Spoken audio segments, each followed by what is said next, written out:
আসলতে এখন ঘৰ বা এখন সমাজক কেনেদৰে ধ্বংস কৰিছে আজিৰ এই প্ৰতিবেদনটো চালি আপোনালোকে গম পাব। বিচাৰিছিল টকা নিচা কৰিবৰ বাবে, কিন্তু ঘৰৰ পৰা নিচা কৰিবৰ বাবে টকা নিদিয়াৰ বাবে এগৰাকী নিচাসক্ত যুৱকে চকুৰ সন্মুখতে জ্বলাই শেষ কৰিলে নিজে থকা ঘৰটো। আমি জনাই আছো এটা গুৰুত্বপূৰ্ণ খবৰ। নিচা খাবলৈ টকা নিদিয়াৰ বাবে জ্বলাই শেষ কৰিলে এটা ঘৰ। নিচা খাবলৈ নাপালে কেনে পৰ্যায়লৈ যাব পাৰে মানুহ। নিচাই কেনেদৰে শেষ কৰিছে এজন যুৱকক, নিচাই কেনেদৰে শেষ কৰিছে এজন যুৱকক। নিচা খাবলৈ নাপায় যুৱকে জ্বলাই দিলে নিজৰে ঘৰ। চকুৰ সন্মুখতে পুৰি শেষ হ'ল এটা সম্পূৰ্ণ ঘৰ। ঘটনা সংঘটিত হৈছে নগাঁৱৰ মৰঙিয়াল পথাৰত। ড্ৰাগছ খাবলৈ নাপায় ঘৰ জ্বলাই শেষ কৰিলে জমিৰ আলীয়ে। জমিৰ আলীয়ে শেষ কৰিলে। আমি জনাই আছো এটা গুৰুত্বপূৰ্ণ খবৰ, বিশেষকৈ আজিৰ সমাজৰ কাৰণে এটা গুৰুত্বপূৰ্ণ খবৰ। দেখিছে আপোনাৰ এখন উইণ্ডত আপুনি দেখি আছে যে কেনেদৰে এটা ঘৰ জ্বলি শেষ হ'ল। আচলতে ঘৰটো এতিয়া জ্বলি নিস্ত নাভূত হ'ল। সম্পূৰ্ণ এটা ঘৰ কেনেদৰে জ্বলি শেষ কৰিলে এগৰাকী নিচাসক্ত যুৱকে। বেলেগৰ ঘৰ নহয়, অন্যৰ ঘৰ নহয়, নিজৰে ঘৰ। তেওঁ নিজেই আছিল যিটো ঘৰত পৰিয়ালৰ সৈতে আছিল। কিন্তু নিচাসক্ত যুৱকগৰাকীয়ে ঘৰৰ পৰা পইচা বিচাৰিছিল নিচা খাবৰ কাৰণে, কিন্তু নিচা খাবলৈ ঘৰৰ পৰা পইচা নিদিয়াৰ কাৰণে এই যুৱকগৰাকীয়ে তেওঁ হিতাহিত জ্ঞান হেৰুৱাই নিচাৰ বাবে, কেৱল নিচাৰ বাবে এটা ঘৰ চকুৰ সন্মুখতে জ্বলাই শেষ কৰিলে।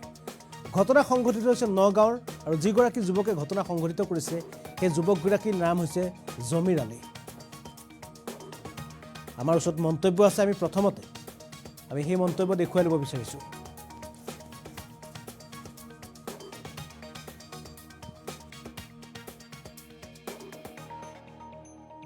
কোনে জ্বলালে ঘৰটো? জমিৰ আলী। জমিৰ আলী আপোনাৰ কোন হয়? মোৰ সৰু ভাইটি। জ্বলালে মানে সি ড্ৰাগছ খাবলৈ নোৱাৰে। এতিয়া ড্ৰাগছৰ কাৰণে এতিয়া ঘৰ বাৰী জ্বলাই দিলে, মাইক মাৰে, মোকো মাৰিবলৈ আহে। এতিয়া মই আৰু কি ক'ম? ড্ৰাগছ নোপোৱাৰ কাৰণে কি ঘৰ জ্বলাই দিলে? ড্ৰাগছ নোপোৱাৰ কাৰণে ঘৰটো জ্বলাই দিলে। ঘৰৰ এতিয়া ডকুমেণ্টছ কেইটা চব পুৰিলে, বস্তু আনি পুৰিলে। আমি ইহঁতৰ ঘৰ চুবুৰীয়া হওঁ। এই ল'ৰাটো তাৰমানে আজি কেইদিনমান আগৰ পৰাই তাৰমানে নিচা কৰে, বহুত নিচা কৰে। এতিয়া তাৰমানে নিচা নোপোৱাৰ কাৰণে তাৰ মাৰ লগত পইচাৰ কাৰণে লাগি তাৰ মা পইচাও দিব নোৱাৰে। এই নোৱাৰাত খঙতে ৰাতি জুইটো জ্বলাই দিছে।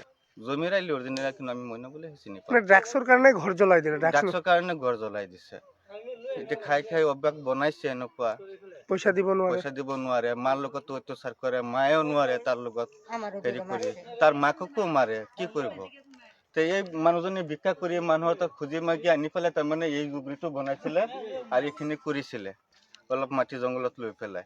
এতিয়া এইখিনি আশাও শেষ হৈ গৈছে। এইটো মই প্ৰশাসনক এইটোৱে আশা কৰিম, এই ল'ৰাটোক ধৰি পেলাই যে তাৰমানে শিক্ষাটো তাৰমানে ভাল দিয়ে, তাৰমানে যে সি আৰু ভৱিষ্যতে এনেকুৱা কাম কৰিব নোৱাৰে, আৰু পটকে সি যে এৰিব নোৱাৰে। আৰু কিয় এই পটককে আহি পেলাই আকৌ নতুনকে আকৌ এইটোৱে কৰে, এইবিলাকে খায়।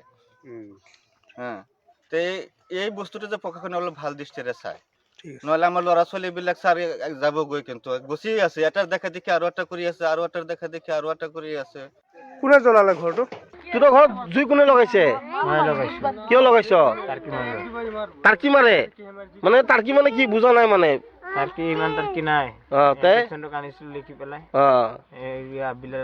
মানে এনে বেজি তো আগতে বেজি মাৰিছিলি মানে? হয়তো মানে নিচাতে থাকিব পৰা নাই কেনে মানে তই মানে জুই লগাই দিছ ঘৰত? তোৰ ঘৰত জুই লগাই দিছ ন? মাথাটো হেং মাৰি দিছিলে, সেইকাৰণে মানে জুইটো লগাই দিলি ন?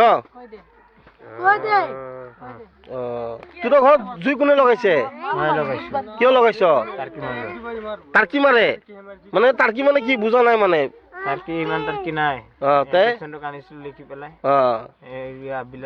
মানে এনে বেজি তো আগতে বেজি মাৰিছিলি মানে? হয়তো মানে নিচাতে থাকিব পৰা নাই কেনে মানে তই মানে জুই লগাই দিছ ঘৰত? তোৰ ঘৰত জুই লগাই দিছ ন? মাথাটো হেং মাৰি দিছিলে, সেইকাৰণে মানে জুইটো লগাই দিলি ন?